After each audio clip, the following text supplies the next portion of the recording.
Weather conditions continue to be favorable for some corn diseases. That's according to UNL Extension plant pathologist Tamra Jackson-Ziems.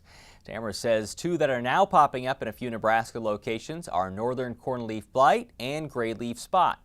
Northern cornleaf blight can be found with its cigar-shaped marks, while gray leaf spot has small, grayish-brown rectangular spots. While the problems aren't statewide, Tamra says producers can be scouting now in case they need to treat. Well, we're starting to see some northern cornleaf blight and even some gray leaf spot now too. And this is not a widespread problem at this point, but I think the important thing is to make everyone aware that the weather conditions have been supportive for these fungal infections. Humid conditions meaning? Absolutely. High humidity, frequent rainfall, everything we've been getting, and these warm temperatures. And so especially northern cornleaf blight likes it a little bit cooler, and that's just what we've had. With that problem, what should producers be looking for in their fields? Well, these are fungal pathogens and they're residue borne, and so these are diseases that begin on the lower leaves first, and they work their way up the plant and higher as long as the conditions are favorable. How do you determine if you need to treat, and has treatment been successful to try and control this? Well, both of these pathogens are fungal and they can be treated successfully with our foliar fungicides.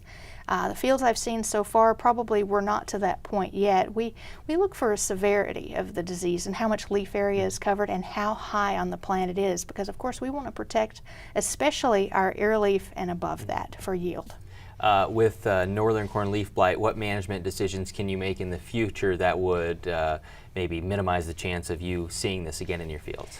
Well, in particular for northern cornleaf blight, it's not one we see every year, but we're seeing it more and more. And so for northern, I recommend people, when they select their hybrids in the fall, make sure and look for ones that have a better rating for northern cornleaf blight resistance.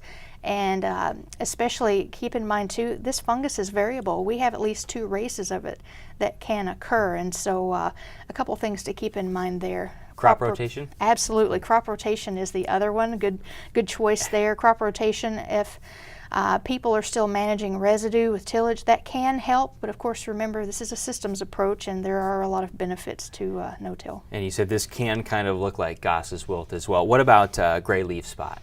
Gray leaf spot's out there too. Similar management recommendations.